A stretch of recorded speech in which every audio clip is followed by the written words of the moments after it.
रोज तेच ते पोहे आणि उपमा खाऊन कंटाळा आला असेल, एखाद्या दिवशी मुलं म्हणतात आई आज मस्त स्ट्रीट स्टाईल डोसा बनव ग. आपल्याला आधीच टेन्शन येते. डोसा म्हटलं की आदल्या दिवशीपासून त्याची प्रिपरेशन सुरू. आपण तो करणं टाळतोच किंवा क्वचित बनवतो.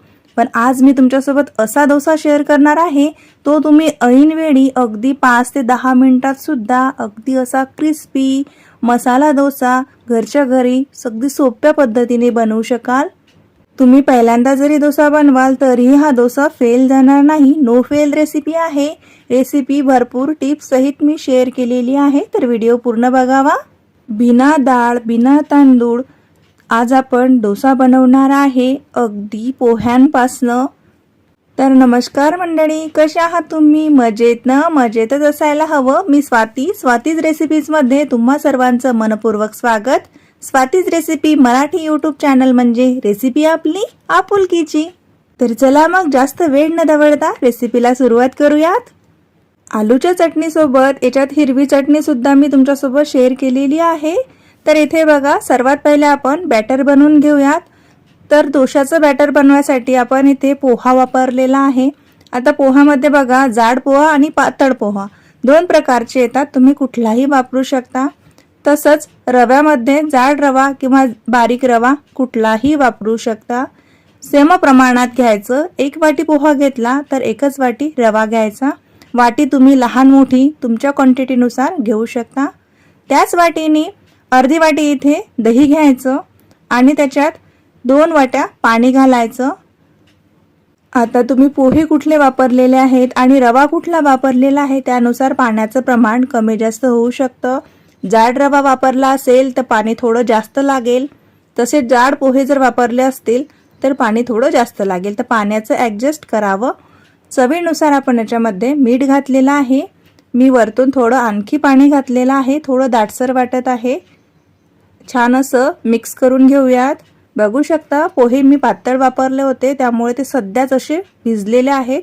साईडला ठेवून देऊयात. तोपर्यंत मस्त अशी आलूची चटणी किंवा भाजी बनवून घेऊयात, जी डोशासोबत सर्व केली जाते. कढईमध्ये तेल गरम केलेलं आहे. तेलाचं प्रमाण आपण आपल्या आवडीनुसार कमी जास्त करावं. याच्यामध्ये हिंग घालायचा, जिरं आणि मोहरी छान अशी तडतडू द्यायची. नंतर लांबट आकारात कापलेला कांदा, हिरवी मिरची आणि कढीपत्त्याची पानं असे छान या तेलावरती सर्व जिन्नस मस्त असं परतून घ्यायचं. डोशासोबत चटणी जी सर्व केली जाते, आलूची चटणी, त्याच्यामध्ये कांदा असा लांबट आकारात कापलेला असतो आणि सोबतच हरभऱ्याची डाळ म्हणजेच आपला जो डाळवा असतो ना, तो डाळवा टाकलेला असतो. चक्क हरभऱ्याची डाळ नाही, कच्चीवाली डाळ नाही, तो डाळवा जो येतो तो घातलेला असतो. तर तो आपण छोटा 1 चमचा घातलेला आहे. मीठ घालूयात अर्धा चमचा किंवा तुमच्या आवश्यकतेनुसार आणि हळद घातलेली आहे छोटा अर्धा चमचा. 1 छोटा चमचा मेशात लाल तिखट सुद्धा घातलेला आहे, कलर छान येईल. मसाल्याच्या डब्यामध्ये जो चमचा असतो त्याचंच मेजरमेंट मी इथे तुम्हाला दिलेला आहे. तिखट मीठ आपण आपल्या आवडीनुसार कमी जास्त करावं. उकडलेले मी इथे 4 मीडियम साईजचे आलू घेतलेले आहेत. रफली हाताने असे मॅश करून घालायचे, अगदी चॉप वगैरे करत बसायची गरज नाही. आणि वरतून श्रद्धेनुसार खूप सारा हिरवा सांबार म्हणजेच कोथिंबीर, आमच्याकडे त्याला सांबार म्हटला जातो, कोथिंबीर घालायची भरभरून अशी. आणि मस्त सर्व आता एकजीव करून घ्यायचं आहे आपल्याला. हे मस्तच मिक्स झालेला आहे. कलर बघू शकता तुम्ही. थोडं याला चटपट बनवायसाठी आपण याच्यामध्ये आमचूर पावडर घातलेली आहे अर्धा चमचा. आमचूर पावडर नसल्यास तुम्ही चाट मसाला सुद्धा घालू शकता. कोथिंबीर घालून छान साईडला हे ठेवून द्यायचं. मस्त अशी कलरफुल चटपटीत आलूची चटणी बनवून तयार आहे. आता बनवूयात हिरवी चटणी, जी शेंगदाण्याची चटणी असते, डोशासोबत सर्व केली जाते. हिरवी असते, कुठं पांढऱ्या कलरमधून येते, तर तो कलर या कोथिंबीरनुसार असतो. कोथिंबीर कमी घातली तर कलर चटणीचा थोडा पांढरा येतो आणि कोथिंबीर जर जास्त घातली तर कलर हिरवा येतो. कोथिंबीर घालताना त्याची कोवडी देठं सुद्धा घालायची, त्याच्यात खूप छान चव असते. चवीनुसार हिरव्या मिरच्या घालायच्या. मी इथे 4 ते 5 हिरव्या मिरच्या घातलेल्या आहेत. 1 चमचा जिरं घालूयात. 1 चमचा साखर घालायची. साखरेने चटणीला मस्त चव येते. काळं मीठ घालतोय आपण अंदाजे छोटा अर्धा चमचा. मीठ घालूयात अंदाजेच अर्धा चमचा. मिठाचं प्रमाण थोडं टेस्ट करायचं, नंतर कमी जास्त करू शकता. आधी कमी घालायचं, वाटलं तर नंतर आपण त्याच्यात मीठ वाढवू शकतो. इथे ही ट्रिक बघा, चटणी वाटल्यानंतर काळी पडते, त्यासाठी याच्यामध्ये साधं पाणी न घालता बर्फाचे स्लाइस घालायचे, म्हणजे बर्फ घालायचे 1-2 पीसेस. त्यामुळे चटणी वाटताना मिक्सरचं भांडं गरम होतो, त्यामुळे आपली चटणी काळपट पडते. तर तुम्ही बर्फ जर घातलं ना तर चटणी काळी पडणार नाही. बघू शकता मस्तच कलर आलेला आहे, नाही जास्त हिरवा नाही जास्त पांढरा, मस्तच परफेक्ट कलर आहे. आता हा कलर चटणी संपेपर्यंतही असाच राहील, कारण आपण याच्यामध्ये वाटताना बर्फाचा वापर केलेला आहे.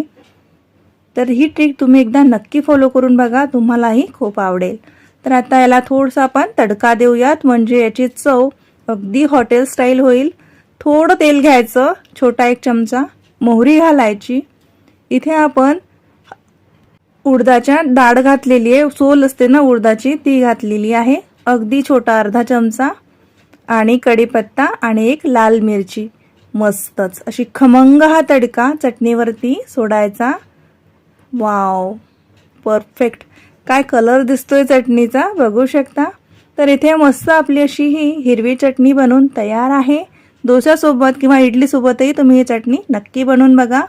इकडे बॅटर बघा, एवढं होईपर्यंत 10 मिनटं झालेले आहेत आपल्याला. आता मस्त हे बॅटर आपल्या इथे रेस्ट करून तयार आहे. रवा आणि पोहे अगदी मस्त भिजलेले आहेत, बघू शकता तुम्ही. सर्वच पाणी यातलं आटलेलं आहे. आता आपण हे मिक्सरच्या भांड्यामध्ये काढून घेऊयात. मिक्सरच्या भांड्यामध्ये हे बॅटर एकदा फिरवल्याने काय होते, सर्व एकजीव एक संथ असं बॅटर आपलं बनून तयार होतं. थोडं अर्धा कप पाणी घालूयात वरतून, थोडं बॅटर मला गाढं वाटतंय म्हणून. आता हे आपण मिक्सरला 2-3 पल्स मोडवर फिरवून घ्यायचं, किंवा 1 सेकंद किंवा 2 सेकंद या कन्सिस्टन्सीवर येईपर्यंत मिक्सर फिरवायचं. अगदी चालू नाही ठेवायचं मिक्सर. असं बॅटर लागतंय आपल्याला, बघू शकता तुम्ही व्हिडिओमध्ये दाखवल्याप्रमाणे. आता आपण ते परत त्याच भांड्यामध्ये काढून घेऊयात. बघू शकता बॅटरचं टेक्स्चर किती बदललेलं आहे मिक्सरमध्ये फिरवल्याने. ह्या छोट्या छोट्या टिप्स मी तुमच्यासोबत याच्यासाठी शेअर करत आहे, जे कोणी नवशिके असतील, बॅचलर असतील, कधी डोसा बनवला नाही, की ते सुद्धा अगदी आरामात या पद्धतीने डोसा बनवू शकतील. थोडा आपण याच्यावरती सोडा घातलेला आहे, अर्धा चमचा. इन्स्टंट बनवत आहे, त्यामुळे जाळीदार डोसा बनायला हवा. तर अर्धा चमचा बेकिंग सोडा घातल्याने डोशाला अगदी मस्त अशी जाळी येते. बॅटरची कन्सिस्टन्सी तुम्ही बघू शकता. तवा गरम करायला ठेवला होता, अगदी नाममात्र असं तेल लावायचं, थोडं जास्तच लावायची गरज नाही, फक्त तवा थोडासा असा ग्रीसी झाला पाहिजे. मस्तच. आता मीडियम तवा तापला, अगदीच कडकडक नाही. बघू शकता बॅटर घातल्यानंतर कुठलंच बबल्स नाही आहे, काहीच नाही आहे, एवढा आपल्याला तवा गरम लागतो. आणि छान मस्त 2 पळी बॅटर घातलेलं आहे आपण याच्यामध्ये. आणि हलक्या हाताने मस्त डोसा असा स्प्रेड करायचा.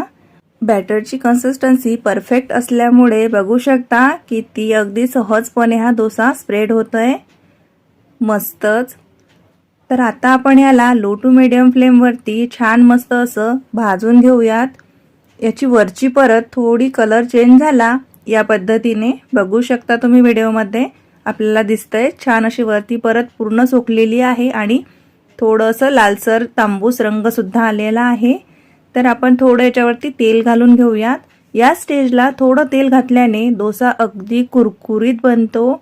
वाव, कलर बघू शकता तुम्ही, काय अप्रतिम आलेला आहे. कोणी म्हणेल का हा डोसा आपण बिना तांदूळ, बिना उडदाची डाळ किंवा कुठलीच डाळ न वापरता, बिना फर्मंट करता बनवलेला आहे, तेही रोजच्या कांद्या पोह्याचा पोहा आणि उपम्याच्या रव्यापासनं. का मग तोच पोहा आणि तोच उपमा खायचा? तर त्यापासून बनवूयात ना अशी मस्त झटपटीत क्रिस्पी मसाला डोसा. तर या पद्धतीने आपण इथे सर्व डोसे हे बनवून घेऊयात. तर आता बघा, याच्यावरती सुद्धा तुम्ही अशी ही आलूची चटणी लावू शकता, जसं हॉटेलमध्ये मिळतं ना आपल्याला त्या पद्धतीने. आणि आता याला फोल्ड करून घ्यायचं. आता मी इथे सर्वच डोसे मस्त असे बनवून घेते. आता आपण डोसा सर्व करूयात. वाव, बघू शकता तुम्ही, पाहता क्षणी मला बोलायची काहीच गरज नाहीये, तुम्हाला कळलंच असेल की डोसा किती क्रिस्पी आणि कुरकुरीत बनलेला आहे, कारण तो अजूनपर्यंतही असा पसरलेला नाही आहे. जसाच्या तसाच आपण जसा फोल्ड केला होता तसाच गोल आकार त्याने घेतलेला आहे, म्हणजे तो क्रिस्पी झालेला आहे. आलूची चटणी घातलेला डोसा आपण इथे मस्त आता सर्व करूयात. चटणी जरूर बनवावी, खूप अप्रतिम चटणी बनलेली आहे. चटपटीत चवीची मस्त अशी. रेसिपी जर आवडली तर हक्काने लाईक करा, आवडली नाही तर डिसलाईक सुद्धा करू शकता.